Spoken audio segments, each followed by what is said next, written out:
आप सभी का अभिनव ऑनलाइन क्लासेज के यूट्यूब चैनल पर हार्दिक स्वागत है। हम बात कर रहे थे आज हस्तकला की। जो आज हमारा टॉपिक रहेगा वो रहेगा हस्तकला। सबसे पहले बात करूं मैं हस्तकला की। क्या है हस्तकला? हाथ से बनी हुई वस्तुएं या हाथ से बनाए जाने वाली वस्तुएं हस्तकला के अंतर्गत शामिल होती है। तो सबसे पहले बात करेंगे कि हस्तकला एक लघु उद्योग है। सुनना, हस्तकला एक लघु उद्योग है। कैसा उद्योग है? लघु उद्योग। हस्तकला एक लघु उद्योग है। एक बात का और ध्यान रखना कि हस्तकला का खजाना, हस्तकला का खजाना राजस्थान को कहा जाता है। हस्तकला का खजाना किसे कहते हैं? राजस्थान को। अगर पूछ लिया जाए कि हस्तकला का खजाना राजस्थान है तो पूछे कि हस्तकला का तीर्थ कौन सा है, तो हस्तकला का तीर्थ, हस्तकला का तीर्थ। तो याद रखना भाई, हस्तकला का तीर्थ बोलते हैं जयपुर को। किसे बोलते हैं? जयपुर को। अगर आपसे पूछ लिया जाए कि राजस्थान में हस्तकला का सबसे बड़ा केंद्र, राजस्थान में हस्तकला का सबसे बड़ा केंद्र कौन सा है, तो याद रखना राजस्थान में हस्तकला का सबसे बड़ा जो केंद्र है वो है बोरानाडा। कौन सा है? बोरानाडा। और ये बोरानाडा कहाँ है? जोधपुर में। ये ध्यान रखना भाई, बोरानाडा कहाँ है? जोधपुर। एक बार सभी सुनना। हस्तकला, हस्तकला एक लघु उद्योग है। हस्तकला का खजाना राजस्थान को कहा जाता है। हस्तकला का तीर्थ जयपुर को कहा जाता है। राजस्थान में हस्तकला का सबसे बड़ा केंद्र कौन सा है? बोरानाडा, जोधपुर। कभी कभी एक बात और पूछ लेता है कि राजस्थान में या राजस्थान सरकार को, राजस्थान सरकार को, राजस्थान सरकार को सर्वाधिक विदेशी मुद्रा, राजस्थान सरकार को सर्वाधिक विदेशी मुद्रा अगर किसी उद्योग में प्राप्त होती है तो वो है हस्तकला। क्या है? हस्तकला। राजस्थान राज्य सरकार को सबसे ज्यादा जो विदेशी मुद्रा प्राप्त होती है वो होती है हस्तकला से। अगर पूछ लिया जाए कि हस्तकला में भी सबसे ज्यादा किससे होती है? हीरे और जवाहरातों से। किससे होती है? हीरे और जवाहरातों से।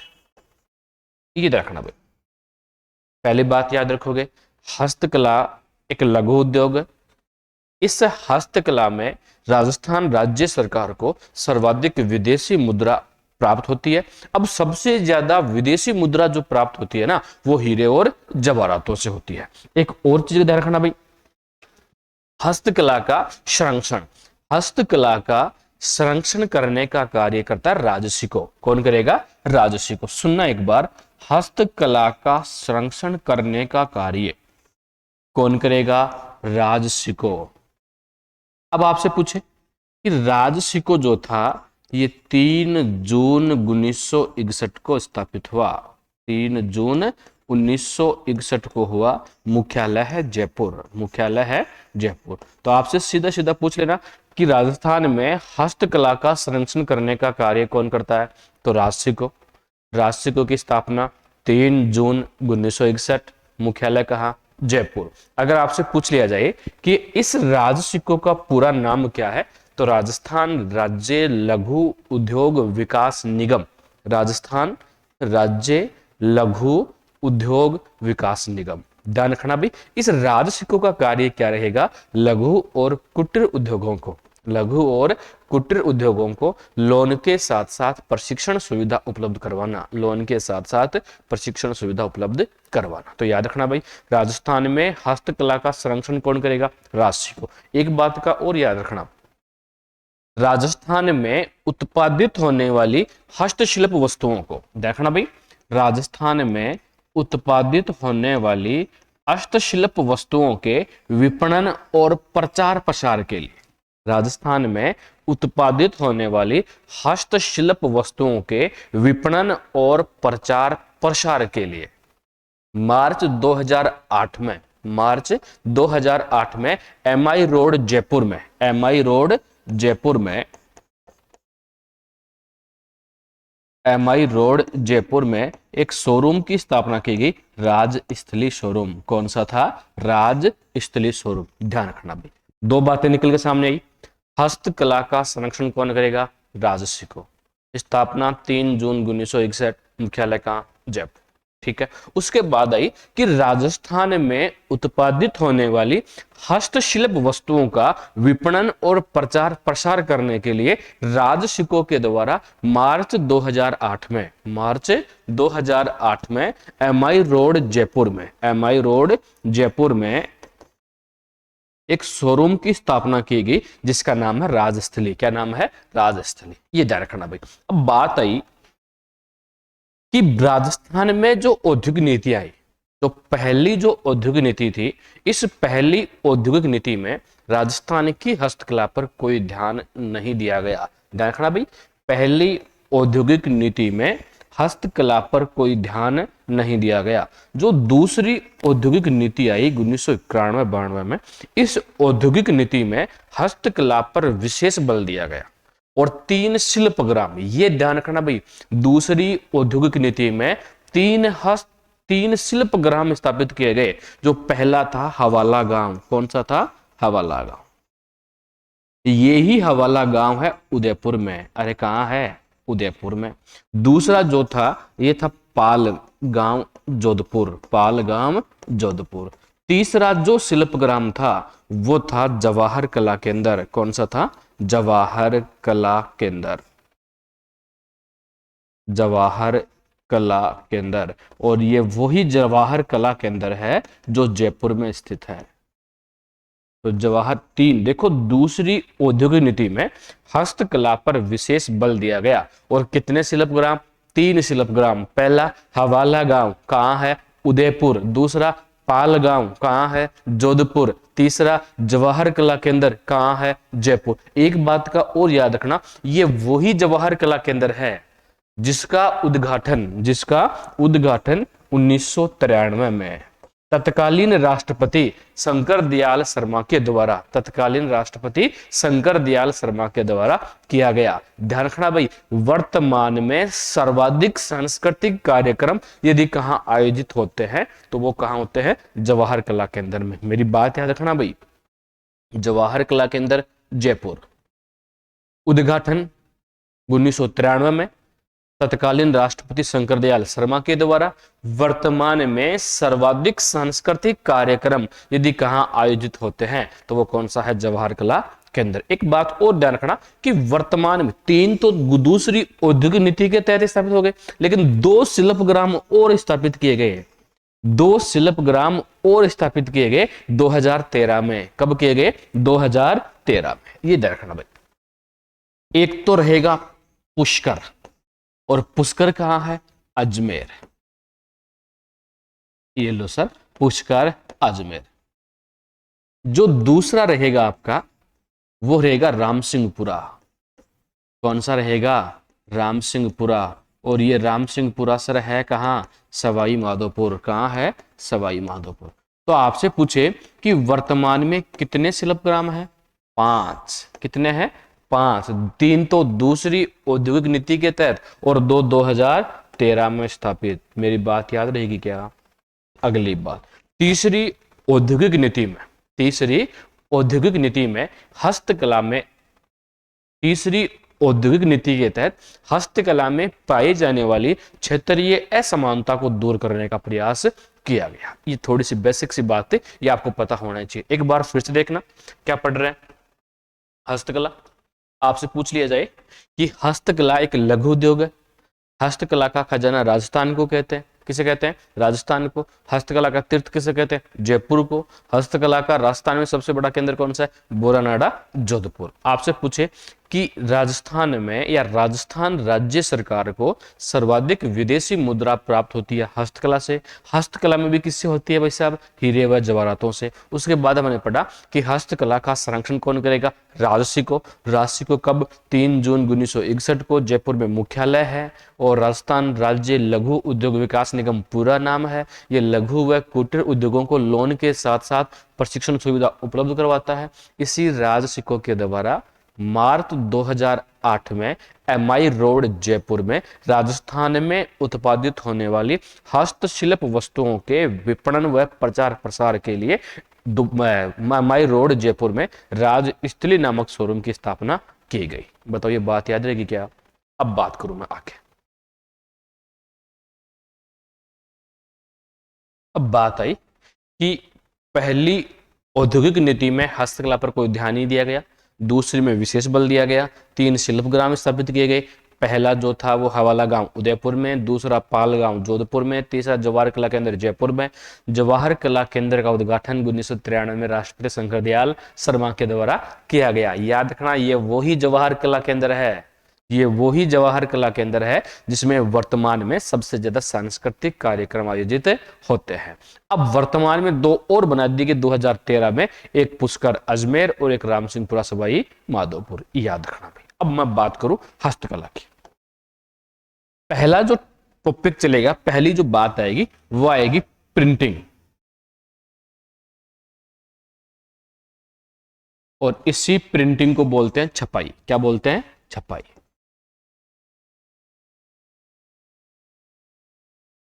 जो प्रिंटिंग है, जो छपाई है, सबसे पहले बात यही आएगी, कपड़े पर हाथ से छपाई करना। कपड़े पर हाथ से छपाई करना प्रिंट या प्रिंटिंग कहलाता है। कपड़े पर हाथ से छपाई करना प्रिंट कहलाता है। याद रहेगी क्या? अब देखो ये प्रिंटिंग जो है, छपाई जो है, कौन कौन सी पढ़ते हैं? पहली पढ़ेंगे हम बगरू प्रिंट। अरे कौन सी पढ़ेंगे? बगरू प्रिंट। ये बगरू की है, और बगरू कहां स्थित है? जयपुर में। दूसरी है सांगानेरी प्रिंट। कौन सी है? सांगानेरी प्रिंट। और सांगानेरी प्रिंट कहां है? सांगानेर में। और सांगानेर कहां है? जयपुर में।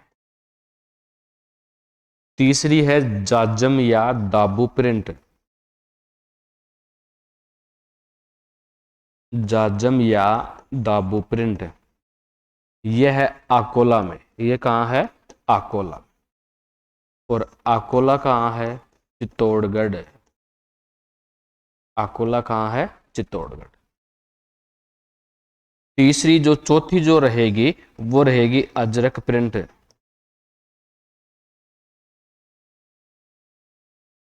और अजरंग प्रिंट रहेगी बालोतरा की, और ये बालोतरा वही है जो बाड़मेर में स्थित है। बालोतरा बाड़मेर। पांचवी जो रहेगी वो रहेगी मलिर प्रिंट। कौन सी रहेगी? मलिर प्रिंट। ये वही मलिर प्रिंट है जो बाड़मेर की प्रसिद्ध है। कहां की प्रसिद्ध है? बाड़मेर। उसके बाद में आती है नंबर 6। नंबर 6 आएगी भोडल प्रिंट। कौन सी आएगी? भोडल प्रिंट। और ये भोडल प्रिंट जो है वो है भीलवाड़ा की। उसके बाद में आएगी रूपहली या सुनहरी छपाई। यह है किशनगढ़ की।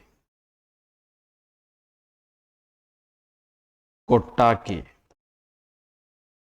चित्तौड़गढ़ की। किशनगढ़, कोटा और चित्तौड़ की। उसके बाद में आती है आपकी रेस्ती छपाई। और रेस्ती छपाई कहाँ की है? जैसलमेर की। कहाँ की है? जैसलमेर। सभी मेरी बात को एक बार सुनना। प्रिंट जो है, प्रिंटिंग जो है, ये हम लगभग 8 प्रकार की पढ़ते हैं। पहले पढ़ेंगे बगरू प्रिंट। ये बगरू प्रिंट जयपुर की प्रसिद्ध है। दूसरी पढ़ेंगे सांगानेरी प्रिंट। ये सांगानेर जयपुर की प्रसिद्ध है। तीसरी हम पढ़ेंगे जाजम या दाबू प्रिंट। ये जाजम या दाबू प्रिंट अकोला चित्तौड़ की प्रसिद्ध है। उसके बाद में पढ़ेंगे अजरक प्रिंट। ये अजरक प्रिंट बालोतरा बाड़मेर की प्रसिद्ध है। फिर पढ़ेंगे मलेर प्रिंट। ये बालोतरा की प्रसिद्ध है। फिर पढ़ते हैं भोडल प्रिंट। ये भोड़ल प्रिंट भीलवाड़ा की प्रसिद्ध है। उसके बाद पढ़ते हैं रूपहली या सुनहरी छपाई, ये किशनगढ़ कोटा चित्तौड़ की प्रसिद्ध है। मारोट और कुचामन की भी प्रसिद्ध है, मारोट और कुचामन की भी प्रसिद्ध है। एक पढ़ते हैं रेस्ती छपाई, कौन छपाई? रेस्ती छपाई। और ये रेस्ती छपाई जो है ये जैसलमेर की प्रसिद्ध है। कहाँ की है? जैसलमेर की। इनके नाम याद करना, कई बार सीधा सीधा क्वेश्चन पूछ लेता है। अब देखो मैं बात करूं बगरू प्रिंट के, देखो क्या पूछेगा बगरू प्रिंट में, क्या पूछेगा अगला। पहली बात पूछेगा कि बगरू प्रिंट है कहां की।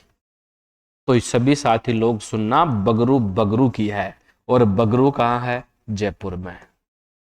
बगरू कहां है? जयपुर में। तो बगरू प्रिंट कहां की प्रसिद्ध है? बगरू जयपुर की। दूसरी बात, इसी बगरू प्रिंट में लाल और काले रंग का प्रयोग, किस किस का प्रयोग? लाल और काले रंग का प्रयोग। तीसरी बात, बगरू प्रिंट बेल बूटों की छपाई के लिए, किसकी छपाई के लिए? बेल बूटों की छपाई के लिए प्रसिद्ध है। तीसरी बात, राम किशोर छिपा प्रमुख छिपा है, या बगरू प्रिंट के प्रसिद्ध जो कलाकार है वो कौन है? राम किशोर छिपा। तो बात सुनना मेरी, कौन सी प्रिंट? बगरू प्रिंट। कहां की प्रसिद्ध है? बगरू जयपुर की। रंग कौन से काम में लेंगे? लाल और काला। रंग काम में लेंगे लाल और काला। आपसे पूछे कि ये जो बगरू प्रिंट है ये किसके लिए प्रसिद्ध है?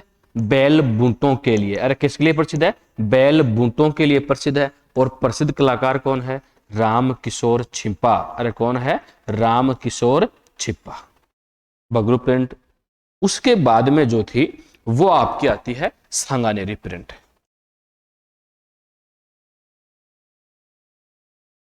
कौन सी प्रिंट आएगी? सांगानेरी प्रिंट। सभी सुनना एक बार, वही बात कि सांगानेरी प्रिंट कहां की प्रसिद्ध है। सांगानेरी प्रिंट सांगानेर जयपुर की प्रसिद्ध है। सांगानेरी प्रिंट सांगानेर जयपुर की प्रसिद्ध है। और इसी सांगानेरी प्रिंट में प्राकृतिक रंगों का प्रयोग, वो वाली बगरू जयपुर की लाल और काला रंग, लेकिन सांगानेरी प्रिंट सांगानेर जयपुर की प्रसिद्ध है।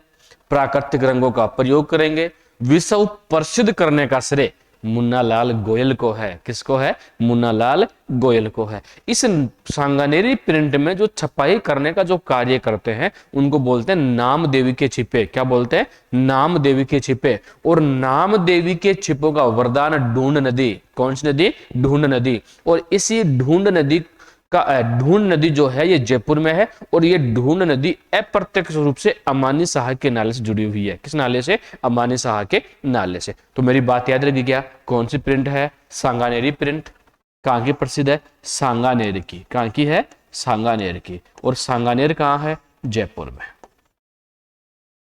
सांगानेर कहां है? जयपुर। आपसे पूछ लिया जाए कि सांगानेरी प्रिंट सांगानेर की जयपुर प्रसिद्ध है, तो इसमें कौन से रंग का प्रयोग करेंगे? प्राकृतिक रंग का प्रयोग। किसका करेंगे? प्राकृतिक रंग का प्रयोग करेंगे। ध्यान रखना भाई, इसके प्रसिद्ध कलाकार कौन है? मुन्नालाल गोयल। अरे कौन है? मुन्नालाल गोयल। यहाँ के जो कलाकार हैं वो कहलाते हैं नामदेवी के छिपे। कौन से छिपे? नामदेवी के छिपे। और नामदेवी के छिपों का वरदान कौन सी नदी रही है? ढूंढ नदी। कौन सी नदी? ढूंढ नदी। ये रखना। तो बगरू प्रिंट बगरू जयपुर, सांगानेरी प्रिंट सांगानेर जयपुर, ये ध्यान रखना भाई। उसके बाद में जो प्रिंट आती है वो आती है जाजम या दाबू प्रिंट।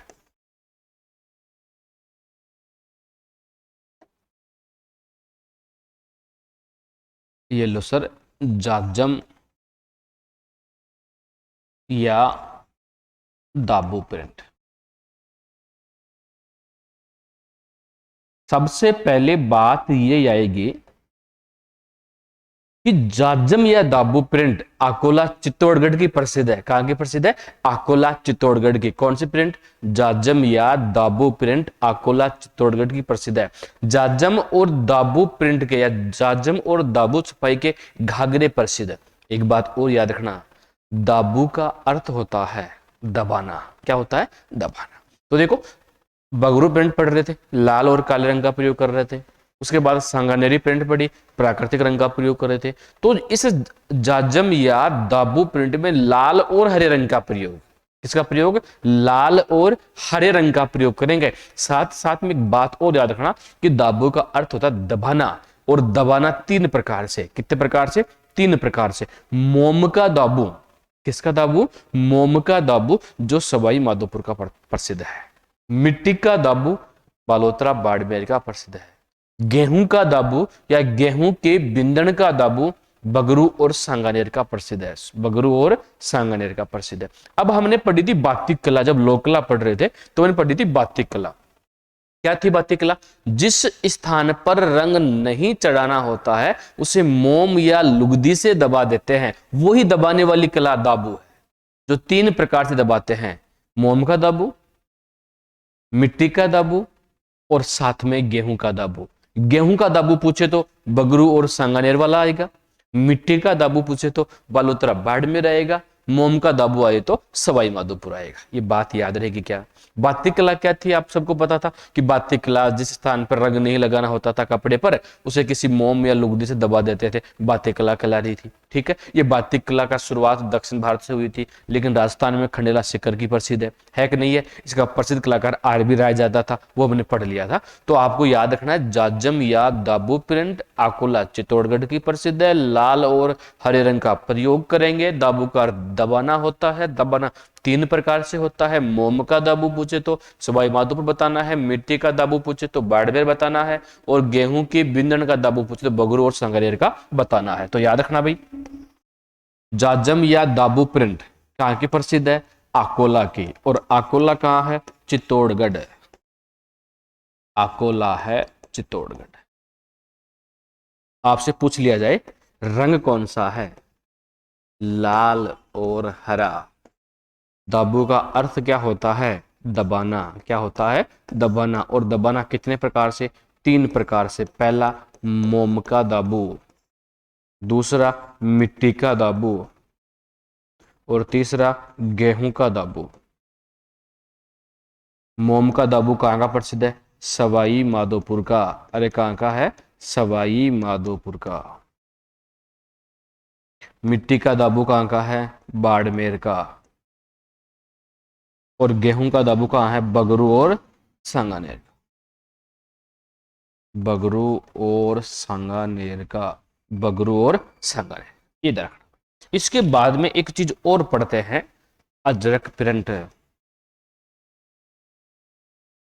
अरे कौन सी प्रिंट पढ़ते हैं? अजरक प्रिंट। एक बात का ध्यान रखना भाई, ये जो अजरक प्रिंट है ना, ये बालोतरा बाड़मेर की प्रसिद्ध है। कौन सी प्रिंट? अजरक प्रिंट। कहां की है? बालोतरा बाड़मेर की प्रसिद्ध है। इसमें जो रंग काम में लेंगे वो लाल और नीला, लाल और नीला रंग काम में लेंगे। और इस अजरक प्रिंट की मुख्य विशेषता है कपड़े के दोनों ओर छपाई। कपड़े के दोनों ओर छपाई करते हैं। एक बात का और ध्यान रखना, अजरक प्रिंट जो करते हैं ना, इसमें जो आकृति रहेगी वो ज्यामितीय। कौन सी रहेगी? ज्यामितीय। और अजरक प्रिंट के खत्री जाति के लोग छपाई करते हैं। किस जाति के लोग? खत्री जाति के लोग। तो कौन सी प्रिंट है? अजरक प्रिंट। कहां की प्रसिद्ध है? बालोतरा बाड़मेर की। लाल और नीला रंग, लाल और नीला रंग। इसकी मुख्य विशेषता कपड़े के दोनों ओर छपाई होता है। कपड़े के दोनों ओर छपाई होती है, साथ में ज्यामितीय आकृति में छपाई होती है, और साथ में खत्री जाति के लोग छपाई करते हैं। ये रखना भाई। अजरक प्रिंट कहां की है? बालोतरा की। और बालोतरा है कहां? बाड़मेर। अरे कहां है? बाड़। रंग पूछे तो लाल और नीला, और कपड़े के दोनों ओर, कपड़े के दोनों ओर छपाई। आकृति पूछे तो ज्यामितीय, और जाति पूछे तो खतरी। जाति पूछे तो खतरी। ये रखना। उसके बाद में एक प्रिंट और पढ़ रहे थे, मलेर प्रिंट। कौन सी पढ़ रहे थे? मलेर प्रिंट। तो बता दो सभी लोग कि मलेर प्रिंट होती क्या है? मलेर प्रिंट,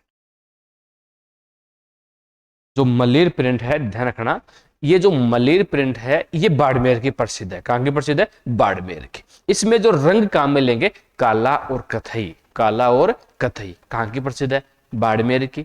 रंग कौन सा? काला और कथई। याद रखना भाई, वही ज्यामितीय आकृति खत्री जाति के लोग, चाहे अजरक हो चाहे मलेर हो, दोनों प्रिंट की आकृति कैसी रहेगी? ज्यामितीय। कैसे रहेगी? ज्यामितीय। और साथ में किस जाति के लोग? खत्री जाति के लोग इसे क्या करेंगे? छपाई करेंगे। तो मलिर प्रिंट कहाँ की थी?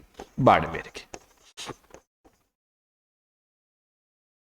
यहां पर जो रंग रहेगा वो रहेगा काला और कथई, काला और कथई।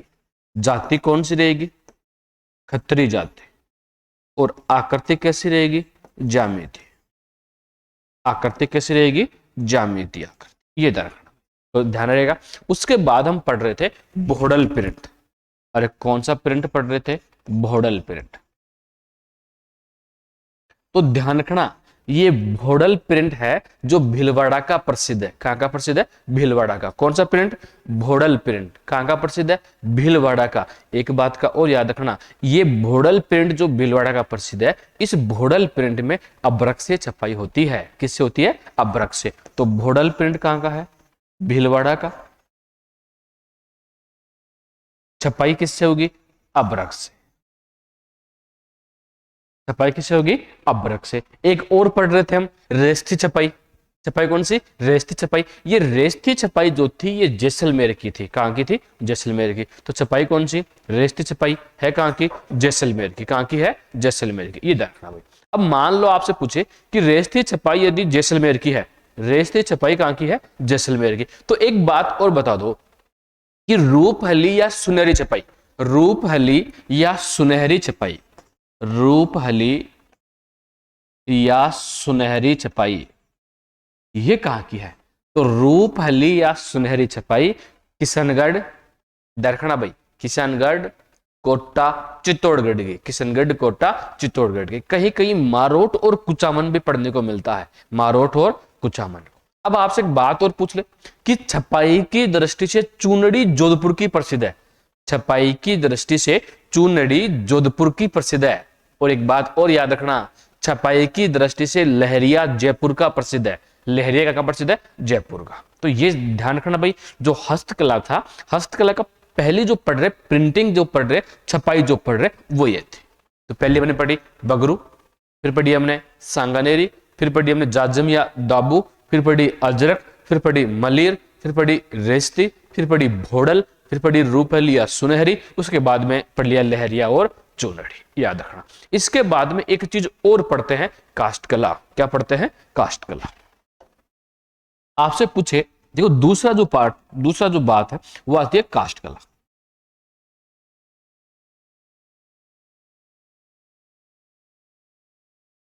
बताओ काष्ठकला किसे कहा जाता है? लकड़ी से बनने वाली वस्तुएं काष्ठकला के अंतर्गत शामिल होती।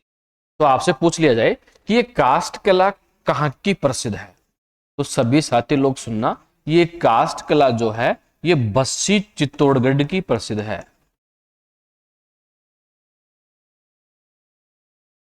काष्ठकला कहाँ की प्रसिद्ध है? बस्सी चित्तौड़गढ़ की प्रसिद्ध है। ये ध्यान रखना। अगर आपसे एक जो और चीज पूछ ले कि सर काष्ठकला बस्सी चित्तौड़ की प्रसिद्ध है, तो अन्य और काष्ठकला कहाँ की प्रसिद्ध है? इसके अलावा बस्सी चित्तौड़ के अलावा एक है जेठाना गांव की। अरे किस गांव की? जेठाना गांव की। और जेठाना गांव कहां पड़ता है? डूंगरपुर में। कहां पड़ता है? डूंगरपुर में। और कहां की है? एक स्थान पड़ता है चंदू जी का गड्ढा। चंदू जी का गड्ढा। और ये चंदू जी का जो गड्ढा है वो है बांसवाड़ा में। कहां स्थित है? बांसवाड़ा। एक और जो स्थान स्थित है वो है मेड़ता में। और मेड़ता कहां है? नागौर। मेड़ता कहां है? ये देखना। तो काष्ठकला बस्सी चित्तौड़ की, अन्य कहां की? जेठाना डूंगरपुर, चंदू जी का गड्ढा बांसवाड़ा, और साथ में मेड़ता नागौर। अब आपसे पूछे कि काष्ठकला के जन्मदाता, काष्ठकला के जन्मदाता प्रभात जी सुथार। अरे कौन है? प्रभात जी सुथार। काष्ठकला के जन्मदाता कौन है? प्रभात जी सुथार। ये ध्यान रखना भाई। अब देखो आपसे अगर पूछ लिया जाए कि राजस्थान में काष्ठकला के लिए जो लकड़ियां मंगवाते हैं ये कहां से मंगवाते हैं, तो देखना भाई काष्ठकला के लिए जो लकड़ियां आती हैं ये सवाई माधोपुर और उदयपुर से। कहां से आएंगी? सवाई माधोपुर और उदयपुर। तो साथ में एक बात और याद रखना कि काष्ठ कला के लिए सर्वाधिक लकड़ी सवाई माधोपुर और उदयपुर से, तो इसी सवाई माधोपुर और उदयपुर में सर्वाधिक खिलौने प्रसिद्ध है। क्या प्रसिद्ध है? लकड़ी के खिलौने कहां के प्रसिद्ध है? सवाई माधोपुर और उदयपुर के। तो देखना भाई, लकड़ी के खिलौने, लकड़ी के खिलौने, लकड़ी के खिलौने कहां के प्रसिद्ध हैं? सवाई माधोपुर और उदयपुर से। तो काष्ठ कला बस्सी चित्तौड़, अन्य स्थान जेठाना, चंदू जी का गड्ढा बांसवाड़ा, मेड़ता नागौर, काष्ठ कला के जन्मदाता प्रभात जी सुथार। याद रहेगा। अब आपसे पूछे कि काष्ठ कला के लिए, काष्ठ कला की जो वस्तु, लकड़ी की जो वस्तुएं बनती हैं, उनके लिए लकड़ी राजस्थान में बस्सी चित्तौड़ में कहां से मंगवाई जाती है? तो सवाई माधोपुर और उदयपुर से। तो सवाई माधोपुर और उदयपुर में लकड़ी के खिलौने सबसे ज्यादा बनते हैं और वहां के वो प्रसिद्ध है। ये ध्यान रखना भाई। उसके बाद बनते कि बस्सी चित्तौड़ में, ये लो आपकी बस्सी चित्तौड़।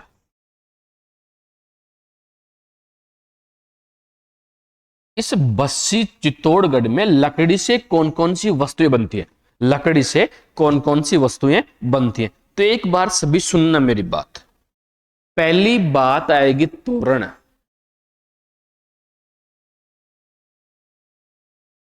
आपसे पूछे तोरण कहां बनते हैं? बस्सी चित्तौड़ में लकड़ी से बनेंगे। बात आई तोरण होता क्या है? शादी विवाह के अवसर पर जो तोरण के समय जो लगाया जाता है वो तोरण। ये तोरण जो है ये मामा देव का प्रतीक है। किसका प्रतीक है? मामा देव का। लकड़ी से बनता है और ये बस्सी चित्तौड़ में बनता है। दूसरी बात, गणगौर। गणगौर कहां बनती है? बस्सी चित्तौड़ में। तीसरी बेवाण, तीसरी बेवाण, ये भी कहां बनती है? बस्सी चित्तौड़ में। चौथी कावड़, ये कावड़ भी कहां बनती है? बस्सी चित्तौड़ में। कहां बनती है? बस्सी चित्तौड़ में। तो पहली तो तोरण, दूसरा गणगौर, तीसरा बेवाण, चौथा कावड़। अब सुनना कि बात आई सर तोरण लकड़ी का, गणगौर लकड़ी की, बस्सी चित्तौड़ से बनती है, तो ये बेवाण क्या होता है? ये बता, बेवाण क्या होता है? बेवाण जो होते हैं लकड़ी से बना एक देव विमान, लकड़ी से बना एक देव विमान, जिसे मिनीएचर वुडन टेम्पल भी कहते हैं। क्या कहते हैं? मिनीएचर वुडन टेम्पल भी कहते हैं। तो सीधा सीधा पूछेगा कि लकड़ी से बना एक देव विमान, क्या पूछेगा? लकड़ी से बना एक देव विमान, लकड़ी से बना एक देव विमान, लकड़ी से बना एक देव विमान क्या कहलाता है? बेवाण। अब आपने सुना होगा जल झूलनी एकादशी। कौन सी एकादशी? जल झूलनी एकादशी। ये जल झूलनी एकादशी जो आती है ये भाद्रपद शुक्ल एकादशी को आती है। इसी जल झूलनी एकादशी के दिन इसी बेवाण में श्री कृष्ण की मूर्ति को बैठाते हैं और गांव के बीचों बीच ले जाकर किसी एक तालाब में स्नान करवाकर वापस मंदिर में छोड़ते हैं। वो होती है बेवाण। तो देखना भाई, देवी देवताओं को स्नान के लिए ले जाने वाला एक लकड़ी से बना एक देव विमान होता है जो क्या कहलाता है? बेवाण। और ये बेवाण कहां का प्रसिद्ध है? बस्सी चित्तौड़ का। एक और पढ़ते हैं कावड़। आपसे पूछे कि कावड़ किसे कहते हैं? ध्यान रखना, लकड़ी से निर्मित मंदिर नुमा लाल रंग की एक आकृति, लकड़ी से निर्मित लाल रंग की मंदिर नुमा एक आकृति, जिसे चलता फिरता देवघर भी कहते हैं। जी क्या बोलते हैं? चलता फिरता देवघर। ये जो कावड़ होती है ये भी बस्सी चित्तौड़ की प्रसिद्ध है। इसी कावड़ का वाचन करते हैं नट व भाट जाति के लोग। नट व भाट जाति के लोग किसका वाचन करते हैं? कावड़ का। तो याद रखा क्या? कावड़ लकड़ी से निर्मित लाल रंग की मंदिर नुमा एक आकृति होती है, इसे चलता फिरता देवघर कहते हैं। इसी कावड़ पर हिंदू देवी देवताओं के कई चित्र अंकित होते हैं, कई चित्र अंकित होते हैं। और याद रखना इसी कावड़ का वाचन करेंगे नट व भाट जाति के लोग। तो रखना भाई, लाल रंग की मंदिर नुमा एक आकृति, लाल रंग की मंदिर नुमा एक आकृति, इसे बोलेंगे चलता फिरता देवघर। अरे क्या बोलते हैं, चलता फिरता देवघर, चलता फिरता देवघर। तो पहली पढ़ी तोरण, दूसरा पढ़ा हमने गणगौर, तीसरा बेवाण और चौथा कावड़। एक और चीज पढ़ते हैं सभी लोग, देखना एक बार, कठपुतली। अरे क्या पढ़ लेते हैं, कठपुतली। ध्यान रखना, ये कठपुतली भी जो है ये उदयपुर की प्रसिद्ध है। कहां की प्रसिद्ध है, उदयपुर की। पहली बात, ये अरडू की लकड़ी से बनती है। किस लकड़ी से, अरडू की लकड़ी से। भाट जाति के लोग बनाते हैं। कठपुतली कहां की प्रसिद्ध है, उदयपुर की। किस लकड़ी से, अरडू की लकड़ी से। कौन बनाते हैं, भाट जाति के लोग। अब सुनना, इसी कठपुतली की जन्मस्थली बोलते हैं राजस्थान को। कठपुतली की जन्मस्थली किसे बोलते हैं, राजस्थान को। और इसी कठपुतली के जादूगर या कठपुतली का जो जादूगर है उसे वो कहते हैं दादी पदम जी को, दादी पदम जी को। देखना भाई, एक चीज का और देखना, इसी कठपुतली कला को अंतरराष्ट्रीय स्तर पर, कठपुतली कला को अंतरराष्ट्रीय स्तर पर प्रसिद्धि दिलाई थी भारतीय लोक कला मंडल। ये देखना भाई, भारतीय लोक कला मंडल के संस्थापक, भारतीय लोक कला मंडल के संस्थापक देवीलाल सामर ने। इसने, देवीलाल सामर ने कठपुतली कला को अंतरराष्ट्रीय स्तर पर प्रसिद्धि किसने दिलाई, देवीलाल सामर ने। कौन था देवीलाल सामर, भारतीय लोक कला मंडल का संस्थापक। ये भारतीय लोक कला मंडल है कहां, उदयपुर में। कहां है, उदयपुर में। और इसी लोक कला मंडल की स्थापना कब हुई थी, 1952। अरे कब हुई थी, 1952। तो सारी बातें याद रखना, कौन सी कला है, कठपुतली कला। कहां बनती है, उदयपुर में। लकड़ी कौन सी, अरडू की लकड़ी। जाति कौन सी, भाट जाति बनाने का कार्य करती है। ये कठपुतली की जन्मस्थली राजस्थान को कहते हैं। कठपुतली के जादूगर दादी पदम जी है। और कठपुतली कला को अंतरराष्ट्रीय स्तर पर प्रसिद्धि भारतीय लोक कला मंडल के संस्थापक देवीलाल सामर ने।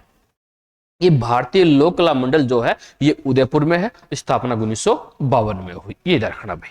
और एक और रखना भाई, इसी कठपुतलियों का संग्रहालय है उदयपुर में।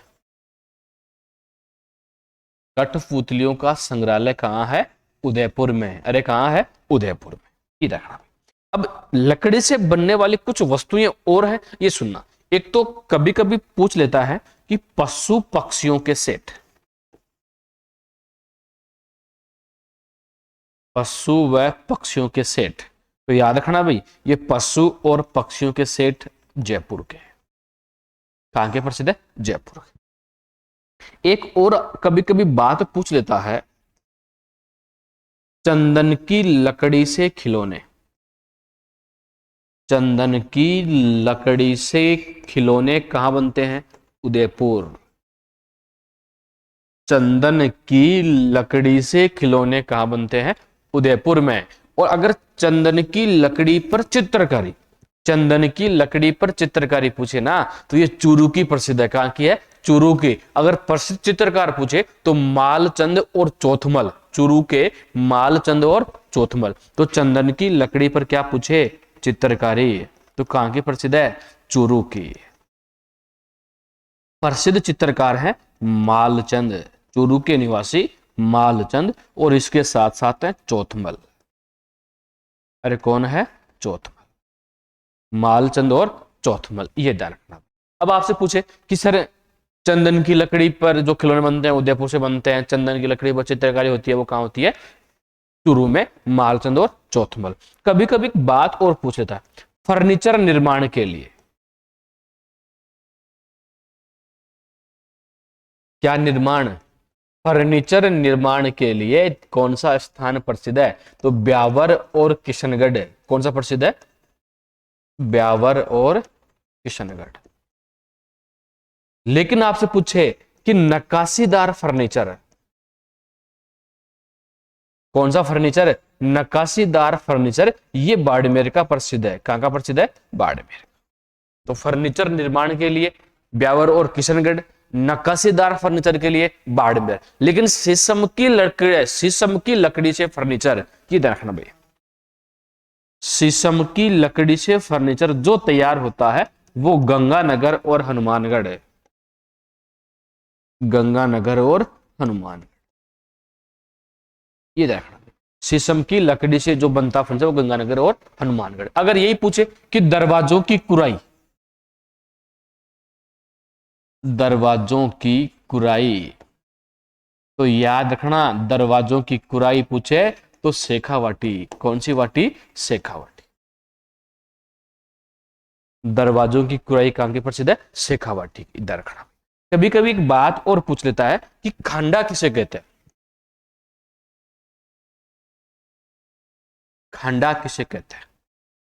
लकड़ी से निर्मित तलवार नुमा आकृति, लकड़ी से निर्मित तलवार नुमा आकृति क्या कहलाती है? खांडा। तो याद रखना भाई, लकड़ी से निर्मित, लकड़ी से निर्मित तलवार नुमा आकृति, लकड़ी से निर्मित तलवार नुमा आकृति क्या कहलाती है? खांडा। एक और कभी कभी मुड्ढा, मुड्ढा किसे कहते हैं ये बताओ आप। मुड्ढा किसे कहते हैं पूछ लेता है। पहली बात तो ये सरकंडों से तैयार की गई कुर्सी, सरकंडों से तैयार की गई कुर्सी मुड्ढा कहलाती है। और ये जो मुड्ढा है ये ब्यावर अजमेर का प्रसिद्ध है। कहां का प्रसिद्ध है? ब्यावर अजमेर का। तो सरकंडों से निर्मित की गई कुर्सी मुड्ढा कहलाती है और ये मुड्ढा कहां के प्रसिद्ध है? ब्यावर और अजमेर के। एक और ध्यान रखना भाई, आप पढ़ते हो बाजोट, बाजोट किसे कहते हैं? बाजोट किसे कहते हैं? लकड़ी से बनी हुई एक कलात्मक चौकी, लकड़ी से बनी हुई एक कलात्मक चौकी जिस पर पूजा सामग्री का सामान रखा जाता है, जिस पर पूजा सामग्री का सामान रखा जाता है। तो याद रखना भाई, लकड़ी से बनी एक कलात्मक चौकी, लकड़ी से बनी एक कलात्मक चौकी, लकड़ी से बनी एक कलात्मक चौकी क्या कहलाती है? बाजू। कभी कभी एक और पूछता है, चोपड़ा। ये चोपड़ा किसे कहते हैं? तो घर में मसाला रखने की मसालेदानी, घर में मसाला रखने की मसालेदानी।